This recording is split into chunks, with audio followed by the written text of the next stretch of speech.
네, 여러분 안녕하세요. 네, 이오플로우 말씀드립니다. 급락한 지 이틀 만에 이제 점 한가를 찍으면서 마무리가 됐습니다. 자, 오늘 제가 말씀드릴 부분은요. 지금은 우리가 그 보유자 입장에서는 제가 볼 때는 이미 답이 나왔다. 이렇게 말씀을 좀 드리고 싶습니다. 왜 이 말씀을 드리는가? 오늘 드리는 제 말씀을 한번 잘 들어보고 참고가 좀 많이 되셨으면 좋겠습니다. 이미 그 보유한 분들 입장에서는 이런 상황이라면 답이 나온 거예요. 네, 저는 그렇게 보고 있거든요. 자, 어떤 답이 나오는 건가? 네, 이 부분을 제가 말씀을 올리도록 하겠습니다. 그리고 영상 후반부에는 이어플로우 외에 여러분들이 승부를 걸어볼 승부주 하나 말씀드리겠습니다. 자, 이어플로우 그럼 바로 말씀을 드리겠습니다. 네. 그리고 사실 그 굉장히 어려운 상황인데 구독, 좋아요, 알림 설정 해주시는 분들에게 조금이나마 보답을 하고 싶습니다. 네, 많이 성원을 해주시면 저도 이어플로우 회생을 위해서 좋은 영상이 되도록 더 한층 노력을 많이 해볼게요. 네, 자, 그렇게 부탁드리고요. 이렇게 되면 여러분 이어플로우가 지금 현재 이 상황이라고 한다면 한 번 더 하한가를 만약에 찍는다고 한다면 3,700원대 가 되겠죠. 한 번 더 하한가를 찍으면 3,770원 선 정도 되나요? 이런 상황이라면 여러분은 어떻게 하시겠어요? 네. 그러면 어떻게 하시겠습니까? 자, 일단 제가 볼 때는요, 6,340억 원을 물어야 된다 이거예요. 자, 이거는 여러분 이게 평결의 결과이지 판결은 아닙니다. 그죠? 네. 그리고 항소심의 결정이 아니라 1심의 배심원 판결일 뿐이에요. 이걸 어떻게 해석을 해야 되냐면, 지금 그 이어플로우가 6,337억, 6,340억을 물어야 결국 이제 물 수 있겠습니까, 여러분? 예. 이어플로우 입장에서는 결국은 이제 이런 상황이 전개가 된다면 당연히 상패가 될 겁니다. 예, 상패가 된다면 그런 상황이라고 한다면 만약에 이제 최악의 경우로 간다면 이어플로우 사주 입장에서는 어떻게 하겠어요, 여러분? 배째라식으로 나갈 수밖에 없잖아요. 그죠? 미국에 판매망도 없고 지금 뭐 제품 팔아가지고 거기서 이익 본 것도 없고 매출도 없는데 무슨 소리예요? 배째라식으로 나올 거다 이런 얘기예요. 평결이 지금 현재 불리한 결과이지 재판 결과가 패소가 아닌 상황입니다. 그리고 아직까지는 이제 논란이 될 수 있는 부분은 소멸시효가 3년이란 말이에요. 그게 지났는데도 이 부분에 대해서 진짜 인슐렛이 제대로 해명을 하면서 과연 마지막 재판 결과가 결론이 배심원 판결과 똑같으리란 법은 없습니다. 그죠? 그리고 사실 뭐 만약 그렇다 하더라도 인슐렛이 영업 비밀을 유지하기 위해서 선의의 노력을 했느냐, 적절한 조치를 과연 기울였느냐, 이런 부분들도 이제 쟁점이 될 가능성이 좀 높고요. 자, 지금 현재 우스운 거는 뭐냐면, 배상금이 6,400억이라는 거죠. 특허를 침해를 한 것도 아닌데, 네, 단순하게 지금 현재 뭐 매출도 일으키지 않고 제품도 나가지 않았는데, 영업비밀로 6,400억 원을 때려버린다. 이거는 어떤 징벌적 벌금이지 이게 정상적인 벌금이라고 볼 수가 없어요. 그러니까 만약 이어플로우가 벌금을 문다 하더라도 이런 벌금을 물지는 않을 거예요. 뭐 몇십억, 뭐 몇백억 정도라면 글쎄요. 그 용인할 수 있을는지는 모르겠지만 6,400억. 그러니까 지금 사실 우리가 그 자본 총계를 계산할 때 작년 연말 기준으로 보시면 안 됩니다. 분기에 금년 3분기에 분기에 자본 총계가 얼마 남아 있느냐 이걸 가지고 봐야 되거든요. 지금 쫄아들어서 320억이란 말이에요. 근데 이 320억에 20배, 무려 2000%죠. 2000%라는 것을 징벌적 벌금으로 부과했다는 것은 말이 안 되는 얘기고, 어차피 뭐 이어플로우 입장에서는 배째라식으로 나가서 오히려 그 배째라식으로 나간다고 한다면 그 벼랑에 몰렸을 때 사실 그 가장 또 최상의 힘이 나오는 것도 아니겠습니까? 그죠? 네, 이런 부분도 생각을 해봐야 될 거라고 생각이 듭니다. 미국 승인도 안 받고 판매도 전혀 안 하고 영업망도 없는데 무슨 6,400억 말타이도 안 되는 얘기죠. 일단 이런 경우에는 이어플로우가 일단 시간을 버는 방법이 있을 수 있어요. 뭐 예를 들면 유럽 거는 가처분 신청이 기각이 됐기 때문에 유럽 매출이 발생할 수 있습니다. 그죠? 그리고 회피 제품을 통해서 미국에서 판매하는 그런 방법도 나중에 생각할 수 있는 거고요. 여러 가지 경우의 수가 있을 수가 있다는 겁니다. 예. 그러니까 이런 유럽 매출권은 근근히 명맥만 유지하고 가자는 얘기죠. 그리고 일단 상패가 그렇게 쉽게 되는 건 아니기 때문에 시간을 벌자는 거예요. 시간을 벌면 됩니다. 바로 뭐 내년에 바로 상패가 되거나 금년에 상패가 되는 경우가 발생할 수가 없는 상황이죠. 지금 자청도 있고 그리고 요즘 상패가 그렇게 쉽지는 않습니다. 예. 그걸 생각해 볼 필요가 있겠고 그리고 여러분 유상증자권과 관련해서 제가 말씀을 좀 드리고 싶은 부분 딱 하나 있어요. 지금 만약에 주주분들이 유상증자에 참여 안 하고 이게 이제 실권주 매매가 실권주 유상까지 가서 실권주에도 유증이 안 들어온다고 한다면 이 증권사에서 총액 인수를 하게 돼 있어요, 여러분. 그거 생각을 잘 해보실 필요가 있습니다. 그러니까 여기 보시면 유상증자권과 관련해서 쭉 이제 내용이 이제 공시에 나와 있는데 여기 이런 부분이 있습니다. 자, 마지막 부분을 한번 보실 필요가 있어요. 네, 여기를 한번 보실 필요가 있습니다. 뭐 어쩌고 저쩌고 해서 일반 공모까지 가고 뭐 그래서 자녀 주식이 이제 실권주가 있을 경우는 결국 대표 주관회사 그리고 공동 주관회사 그리고 인수회사가 자기의 계산으로 인수를 하게 돼 있다 이겁니다. 그죠? 그러니까 지금 현재 보시면 인수 비율이 나와 있잖아요. 그러니까 대표 주관회사가 있고 공동 주관회사가 있고 인수회사가 있습니다. 인수회사는 모르겠습니다만은 일단 주관을 하는 쪽에 이 두 양사는 실권주로 해도 인수가 안 된다면은 이쪽에서 인수를 할 수밖에 없어요. 뭐 총액 인수 제도로 여기 나와 있는 대로 자기 계산으로 인수를 하게 돼 있기 때문에 그렇습니다. 인수회사 정도는 모르겠어요. 네, 한국투자증권은 모르겠습니다만은 한국투자증권, 한양증권하고 KB증권은 인수를 할 수밖에 없어요. 주관회사이기 때문에. 그러니까 어쨌거나 증자 대금이 들어온다는 거예요. 네. 증자 대금이 들어온다 이겁니다. 그리고 뭐 유럽 매출권 뭐 이런 건도 좀 약간 발생할 수 있고요. 국내 매출권 뭐 이런 것들로 일단 목숨을 부지하면서 그러면서 재판의 결과를 최종적으로 보고 이게 안 된다면은 결국 이제 연방법원, 매사추세츠 지방법원이라는 팔이 안으로 굽는 그런 법원이 아니라 연방법원에서의 항소에 기대를 할 수가 있는 거예요. 그렇죠? 네, 그리고 재판 전에 이의 신청을 지금 현재 제기를 할 거예요. 요건도 있단 말이에요. 그러니까 그런 식의 우리가 어떤 나올 수 있는 피난처 같은 게 생길 수도 있다는 것을 우리가 지금 현재는 생각을 해봐야 되지 않겠나. 이렇게 말씀을 좀 드리고 싶고요.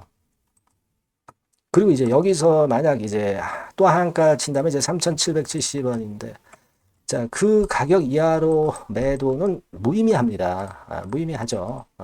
고점 찍고 지금 3,770원까지 간다면 이제 3분의 1 토막 나는 건데 그 밑으로는 무의미해요. 왜 무의미하느냐? 제가 아까 말씀드린 여러 가지 나올 수 있는 상황의 경우의 수가 발생할 수 있다는 거예요. 그렇게 될 경우는 주가는 결국 이제 최대의 궁지로 몰렸었던 상황이기 때문에 반전이 엄청나게 강할 수가 있다. 이겁니다. 그죠? 그러니까 뭐 제가 볼 때는 3,000원대 밑으로 사실 매도는 아무 의미도 없는 거고요. 예. 매도 기회는 일단 놓쳤다고 보시고 제가 말씀드린 거는 기다려야죠.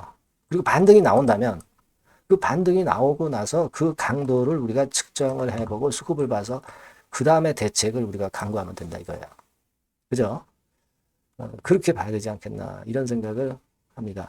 특히 유럽 쪽에서 여러분도 잘 아시다시피 여기서 가처분 신청이 기각되면서 이호 측이 승리한 거잖아요. 그러니까 얘네들이 인수 내지 항소를 할 수가 있거든요. 그러니까 요거 또 얘네들이 하나를 좀 지켜봐야 될 겁니다. 요거는 한 다음 주 초반 되면은 그 결과를 알 수 있으니까 요것도 한번 체크를 해볼 필요가 있어요.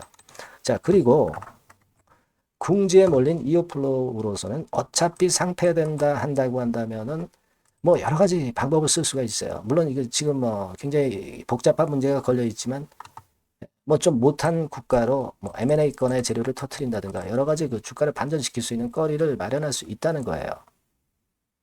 지금 아직 회사 공지가 안 나왔죠. 그러니까 이 회사 공지 내용도 우리가 참고할 수 있는 어떤 반전의 트리거로 작용이 될 수도 있을 겁니다. 그러니까 지금 보유자 입장에서 또 급락을 한다면은 답은 나온 거예요. 할 수가 없는 거죠. 그리고 제가 말씀을 드린 그런 건들 중에서 하나라도 등장이 되기를 우리가 기다려 봐야 된다는 건이고, 만일 반전이 나온다면 그 반전 강도 체크하면서 그 다음 수순을 우리가 판단을 해보는 게 좋겠다, 이런 얘기입니다. 그렇게 일단 생각을 정리해 놓는 게 일단 지금 현재는 필요해 보이고요. 여하튼 이런 건과 관련해서 시시각각 이제 재료들이 또 나올 가능성이 있습니다. 만약 또 한 번 하락해서 3일째 급락을 찍는다면, 3일째 하한가라고 한다면 뭔가 다른 게 나와요, 여러분. 네, 주가라는 게 그렇습니다. 내려갈 때는 아무 해답이 없는 것 같지만, 네, 하지만 그럴 때일수록 급작스러운 재료가 등장하게 돼 있어요. 그때 우리가 잘 판단을 할 것이다, 해야 된다, 이런 말씀 드리고 싶고, 이오플로우라고 꼭 문자를 주세요. 네, 문자를 주신 분에게는 제가 그 정보와 사인을 꼭 드릴 겁니다. 그렇게 해서 우리가 손실 만회를 어느 정도라도 해야죠. 궁금한 거 소통하는, 궁금한 거 좀 문의도 주시고요. 추천주 딴 걸로도 좀 받고, 그렇게 우리가 지금의 위기를 극복할 수 있는 대안을 짜낼 때입니다. 굉장히 어려운 때입니다. 그래서 사실 여러분들한테 무슨 말씀으로 위로가 되는지는 모르겠지만, 지금 현재로선 이런 것들을 생각할 수 있는 그런 타임이라고 저는 봅니다. 꼭 문자를 주세요. 문자 주셔야 제가 연락을 드릴 수 있죠. 그렇게 당부드립니다. 네. 자, 그리고 제가 승부주를 말씀을 드린다고 그랬습니다. 요거 지금 말씀드릴 거니까 말씀 잘 듣고 꼭 대박 내시기 바랍니다. 네, 여러분, 자, 승부주. 네, 여러분들이 승부를 걸어볼 만한 종목, 더블 승부주입니다. 네, 더블 승부주 하나 소개를 드리도록 하겠습니다. 주가는 여러분 3만원에서 6만원 정도로 보시면 되겠고요. 네, 섹터는 산업재에 속한다고 보시면 돼요. 네, 그리고 시총은 변동성 크고 등락만 많은 중소형주 아니고요. 네, 대형주 쪽에서 선택을 해봤습니다. 목표는 더블 가격대예요. 네, 뭐 물론 이제 더블에서 3더블도 갈 수 있고 더 갈 수도 있습니다. 하지만 현실적인 목표를 더블 가격대 정도로 말씀드리고 싶고요. 자, 투자 기간은 이제 빠르면 1개월, 네, 그리고 늦어도 3개월 안에 승부를 낼 수 있는 승부주를 말씀을 좀 드립니다. 그럼 먼저 여러분들이 그 차트부터 한번 보도록 하겠습니다. 네. 아무래도 차트가 좋아야죠. 네, 수급이 좀 좋아야 우리가 할 만한 거라고 볼 수가 있어요. 네, 자, 지금 요런 종목이에요. 그러니까 이건 주봉 차트인데, 여러분들 지금 화면에서 보시는 바와 같이 5주, 20주, 60주, 120주까지 전부 정배열 패턴으로 지금 현재 전개가 되고 있는 종목이죠. 그래서 자, 여기서 보시다시피 한 1년 반 동안 다지다가 이제 막 터지기 시작한단 말이에요. 이제 막 터지기 시작하기 때문에 사실 이 전에 차트 흐름이 없는데요. 자, 요 정도에서 좀 고점이 형성이 돼 있죠. 네, 그래서 여기서 치고 나간다면은 이 정도까지 최소한 더블 정도는 우리가 목표로 할 수 있는 그 종목입니다, 여러분. 1년 반 동안 다졌기 때문에 그만큼 상승 초기이기 때문에 이 폭발력이 대단히 크겠죠. 네, 그렇게 보시면 되는 종목이고요.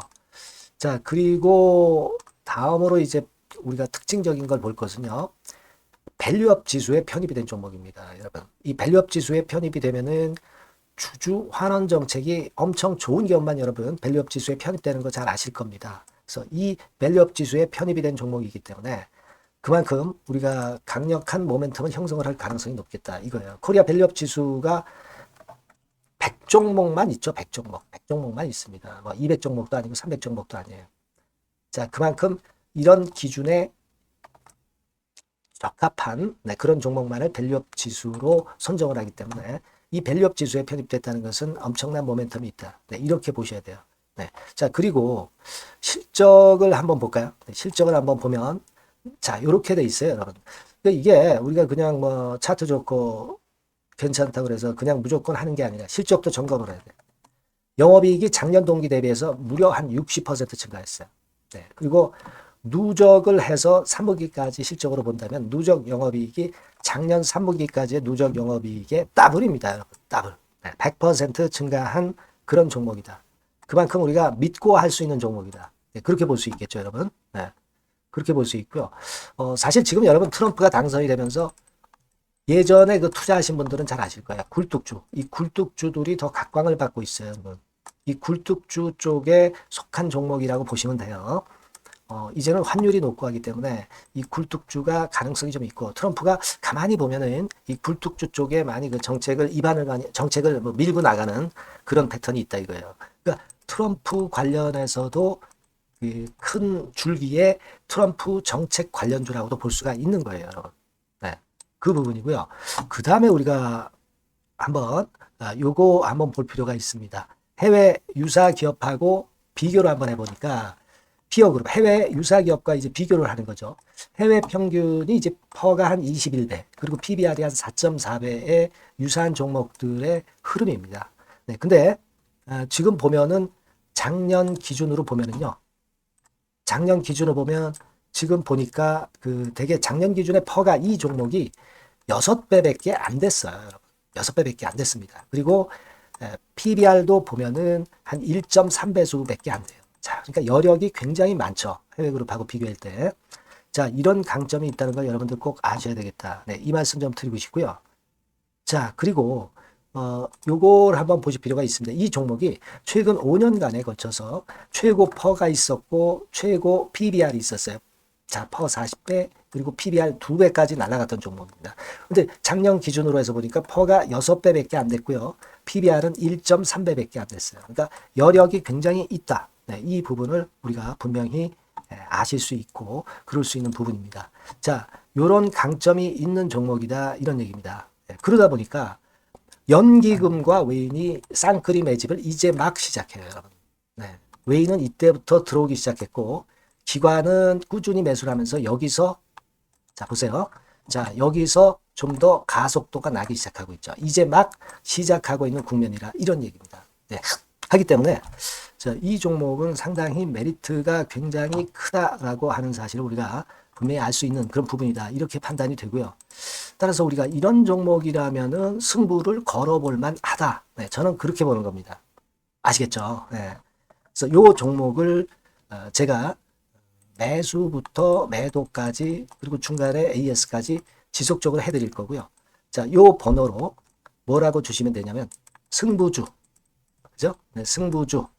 네, 이렇게 문자를 주시면 제가 최선을 다해서 여러분들 그 매수부터 매도까지 AS까지 최선을 다해서 여러분들 케어를 할 겁니다. 아시겠죠? 꼭 문자 주시고 승부주에서 한번 꼭 대박 내시기 바랍니다. 네.